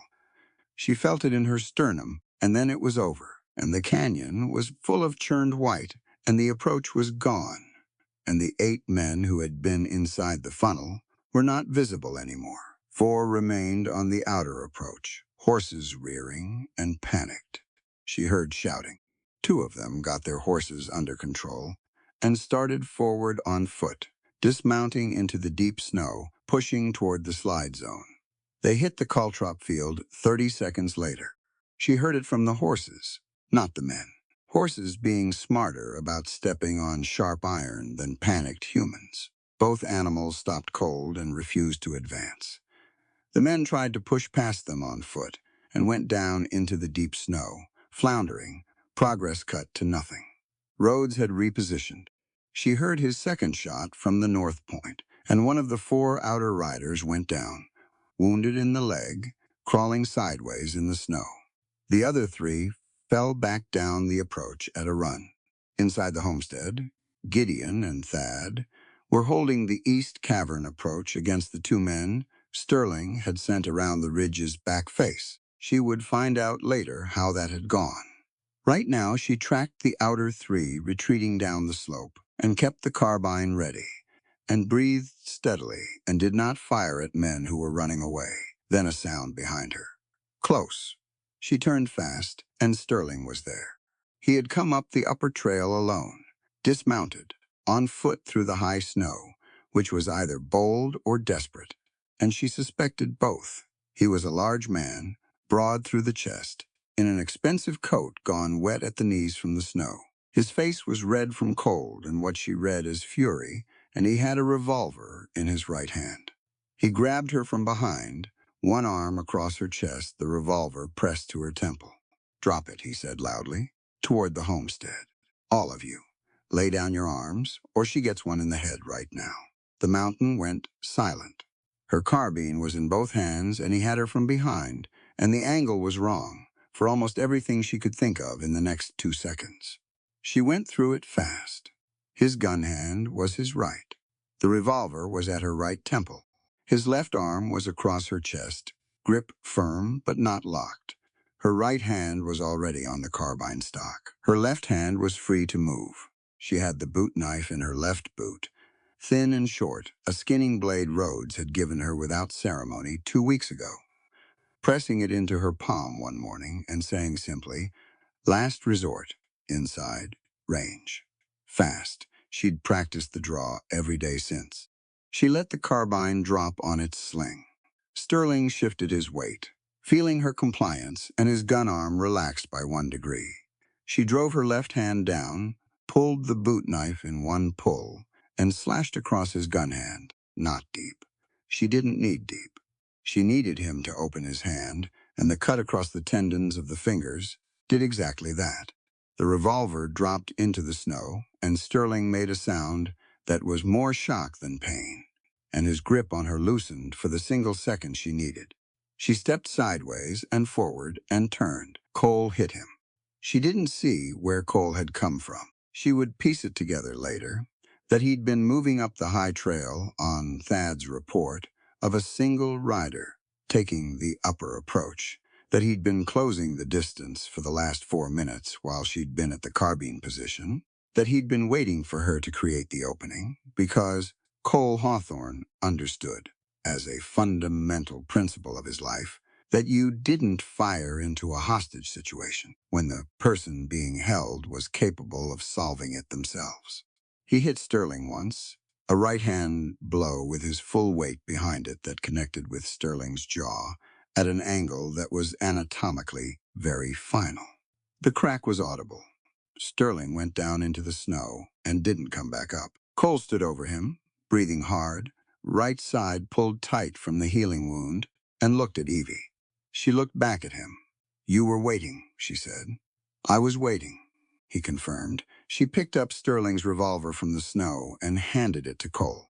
From down the slope, through the settling quiet of the post-avalanche morning, she heard horses, a group of them, moving fast up the lower trail. Not the retreating mercenaries. The sound was too organized, too purposeful. Rhodes appeared on the rock face above. He'd been watching the lower trail. "Federal marshals," he called down. 6 of them. Lower approach. Cole looked at the canyon below, the slide zone, the caltrop field. Sterling unconscious in the snow with a fractured jaw. At the outer approach, the 3 retreating mercenaries had stopped retreating and were now sitting in the snow with their hands up, which was a reasonable response to 6 mounted federal marshals appearing behind them. He looked at Evie. "You filed it," he said. It wasn't quite a question.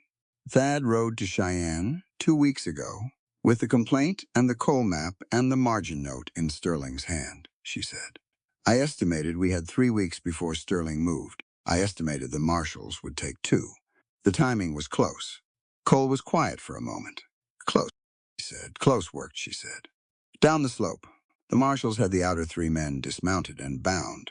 2 more riders came up from below, with the retreating pair from the caltrop field, hands raised. In the canyon, the slide survivors were being pulled out of the snow, one by one, by the marshal's deputies, alive, shaken, unarmed by the fall. Gideon and Thad came around the east corner of the homestead, both upright and intact. Gideon had a cut along his cheekbone, fresh and clean. Thad had lost his spectacles somewhere in the fight and was squinting in the morning light. They looked at the scene below, and then at Cole and Evie, standing on the upper trail over Sterling's motionless form. Rhodes came down from the rock face, dusting snow off his coat. The 5 of them stood together on the ridge in the cold morning air, and below them the entire Sterling syndicate was being bound and inventoried by federal authority. And the mountain was quiet, and the snow was very white and clean in all directions. Gideon looked at Sterling in the snow. Then he looked at Evie. "You cut him," he said. "Boot knife," she said. Rhodes made a sound that was a fully realized laugh, short and genuine and looked at the sky. Spring came to the high country slowly, and then all at once. First, the drip of snowmelt off the homestead's eaves in the midday sun, a sound Evie had been waiting for since February. Then the creek below the ridge running loud and brown with snowmelt. Then one morning she walked out onto the rebuilt porch, and the air smelled like wet earth and pine sap. And on the south-facing slope below, small and precise and absolutely certain of themselves, alpine wildflowers were pushing through the last of the snow. She stood on the porch and breathed it for a long time. The homestead was rebuilt. Grander than before, Cole had said they were going to do it right while they were doing it. And right meant wider and better insulated, and with a proper kitchen hearth that didn't share a flue with 3 other fireplaces. Thad had designed the expansion on paper first, which Evie had suggested, and which had saved them 3 arguments and probably a wall. Gideon had managed the framing left-handed for 2 weeks, until his right arm came back enough to join in, and by March the east wing was done and the new supply barn was standing on better ground, set back from the cliff edge, anchored to bedrock. The coal agreement with the Federal Mining Cooperative had come through in late February. Fair terms, negotiated by Evie, over 4 days of correspondence with a Cheyenne attorney she had never met, but whose letter she had liked, for the same reason she'd liked Cole's original posting. It was honest. The Hawthorns retained full surface rights and a 20% royalty on all extraction. The deed, the new one, the federal one, bearing the cooperative seal and the land office's stamp, had arrived by courier on a Thursday morning. It bore one name as primary holder. Evie's name. Cole had arranged that. She hadn't known until the courier handed her the envelope. She'd opened it at the long table, with all 4 of them watching her, and when she'd seen her name on the deed, she'd looked up and found 4 faces that were doing their best to look neutral and were not succeeding. "This isn't right," she'd said. "It's legal," Thad said. "It's ours," Cole said, "which means it's yours." She'd looked at the deed for a long time. Now it was spring, and the deed was in the cedar box, and Sterling was in a federal holding facility in Cheyenne, awaiting trial on land fraud, conspiracy, and 3 counts related to his father's death that the marshal's investigation had uncovered, and the ridge was full of light and cedar smoke and the sound of children. The Kowalski girl, Marta, had come back with her mother in April. She sat at the long table every evening now for the literacy lessons which had grown. 2 families from the valley below had sent their older children up 3 times a week after word had spread about what Evie was doing, and she'd turned the East Wing's front room into a proper schoolroom with a real chalkboard that Gideon had built from a flat piece of slate he'd found on the upper basin and framed in iron. On a Saturday morning in late May, Evie was in the master bedroom. It was her room still, though the meaning of that word had been quietly renegotiating itself since the night in the cave, since Cole had held her wrist in the snow, since Gideon had sat beside her at the forge and rebuilt himself left-handed, since Thad had pressed his hand over hers to show her where to hold pressure on a wound, since Rhodes had wrapped his arms around hers in the cold and taught her how to find the still point before a shot. The morning light came through the south window and lay in long gold bars across the cedar floor. She heard them in the hallway, all 4 of them, which was unusual because they were not naturally a group that coordinated entrances. A brief, low exchange of voices she couldn't make out. Then a knock. "Come in," she said. They came in together. Cole first, then Gideon, then Thad, then Rhodes, filling the room the way they'd filled the tavern doorway on the first night. The sheer geographic fact of them, the frame of each one a different architecture of strength. But this morning, they were not in their work clothes. They had cleaned up, all 4 of them, hair combed, boots without mud, and their faces were doing something she hadn't seen them do collectively before. They were nervous.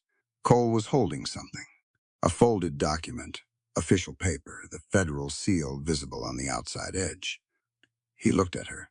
Then, in a motion she had never in 4 months seen Cole Hawthorne make, he went to one knee. The other three went down with him. All four of them, massive, bare-shouldered, where their work shirts opened at the collar, kneeling on the cedar floor of the room that had been Cole's and was now hers in the spring morning light. Cole held out the document. "The land deed," he said, "already in your name. We want you to have it formally, in your hands." He paused. "The family's future is yours. We're asking you to keep it." She looked at the four of them on their knees. Gideon, who had written his own name in charcoal on a slate, and looked at it like he'd found something he'd lost before he was born. Thad, who thought in maps and medicine, and had sat beside her past midnight planning lessons, and never once made her feel like her intelligence was remarkable, rather than expected.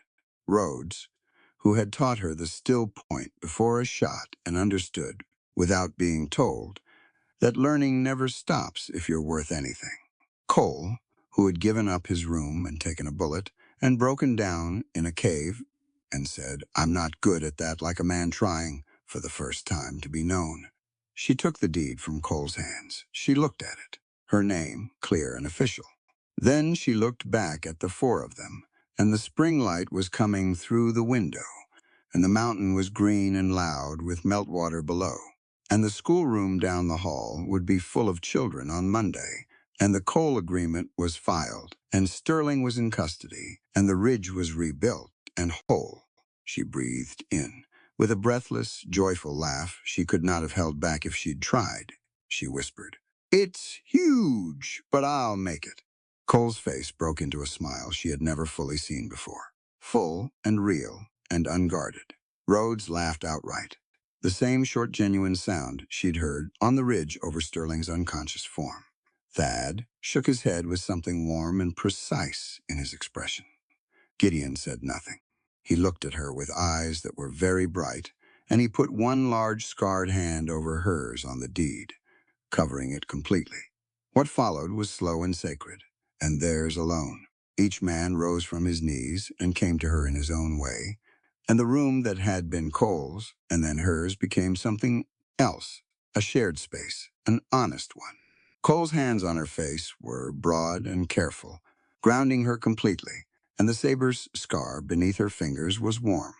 Gideon trembled once when she touched the back of his hand, that same unguarded trembling she'd first seen when he'd traced his own name on a slate by firelight, and she held him steady the way he'd always held everything else. Thad was attentive in the way he was attentive to everything that mattered, fully present, reading her with the same precision he brought to maps and medicine. Rhodes was warmth and wildness and the smell of pine resin, and he held her like a man who had spent his whole life moving fast and had finally found the one place he wanted to stay still. Each of them, in turn, found the faint burn scar on her wrist. Each of them bent their head and pressed their lips to it, gently, with full intention, not as a gesture but as a recognition of what it meant, of who had earned it, of the fire she had run into, and the children she had carried out, and every version of that same motion she had made since then. She let them. She received it completely, the love and the weight of it, and she carried it the way. She carried everything without flinching. 10 years later, the Bitter Creek Free Academy had a bell, a proper one, iron cast in Gideon's forge, hung in a cedar tower above the main door, and on school mornings it rang across the valley in 3 long strokes that children 3 miles away had learned to run toward. Miners' children, ranchers' children, the sons and daughters of homesteaders who had come west with nothing and built something in the hard country of Wyoming Territory. They came in muddy boots and handed coats on the row of pegs inside the door, and they sat at tables Gideon had built and read from books Evie had ordered from Boston and Chicago and, twice, from London. She was 31 years old, and she was the headmistress, which was a word she had never applied to herself without a brief internal pause. Even now, to acknowledge the distance between the girl in the textile factory and the woman standing at the front of a classroom, where 22 children were doing long division on their slates.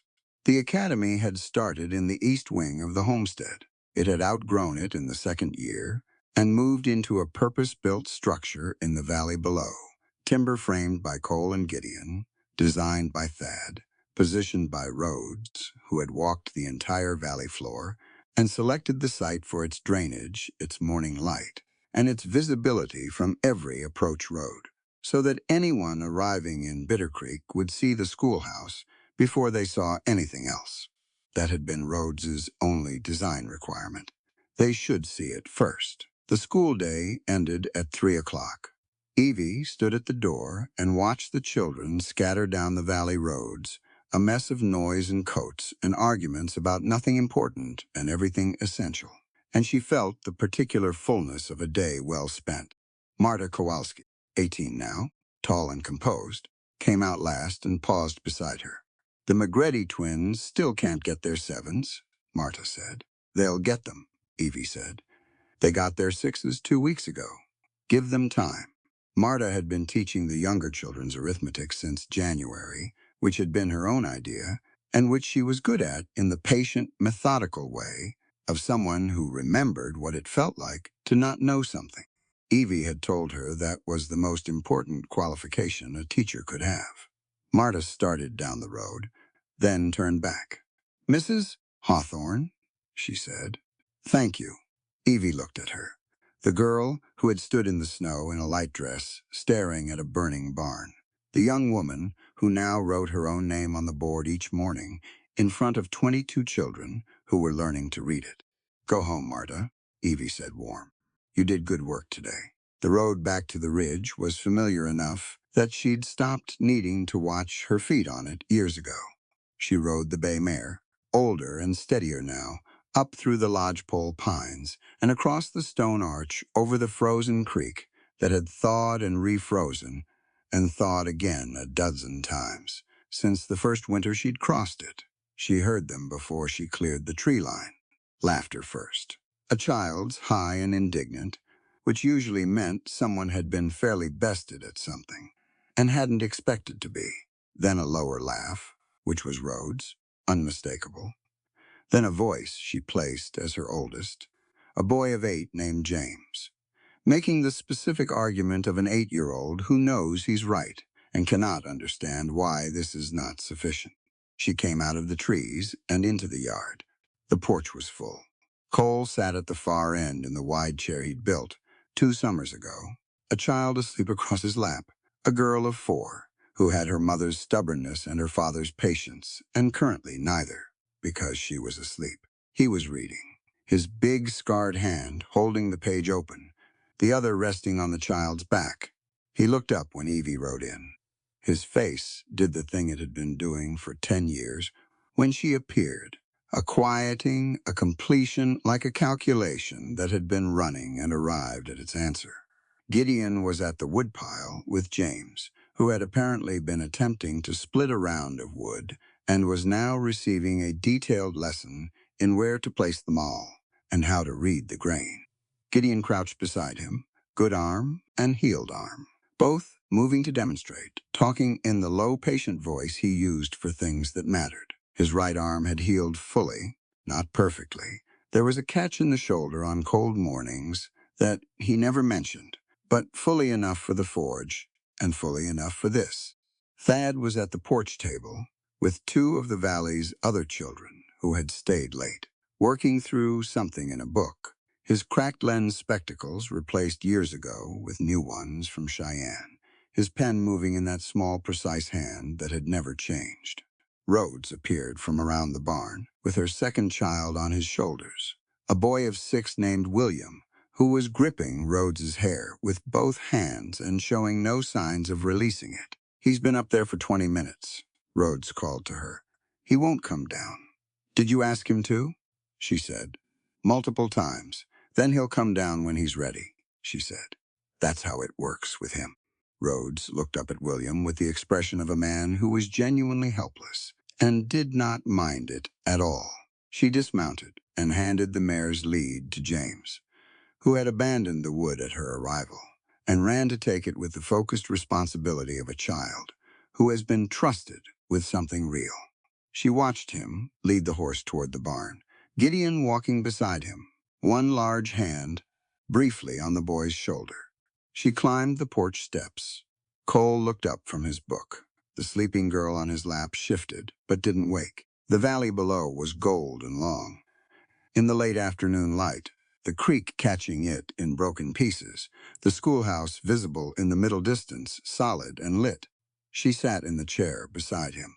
The mountain was warm, and the air smelled like pine sap, and the cook fire Thad had started inside, and the particular evening quiet of a place where people are safe enough to make ordinary noise. Below the ridge, the bell of the Bitter Creek Free Academy was still, its work done for today. Cole reached over and put his hand over hers on the armrest. His palm was warm and broad and certain. She looked out at the valley, at the school they had built, where there had been nothing, at the road that now had traffic on it, families and merchants and children, where once there had been only Sterling's hired guns and silence. At the ridge itself, rebuilt and standing, the coal seam producing fair wages for the families who worked it. The land deed in Evie's name in the cedar box inside. Thad had said it once, in the cave by firelight, in the worst night of that first winter, though she hadn't understood it fully until much later.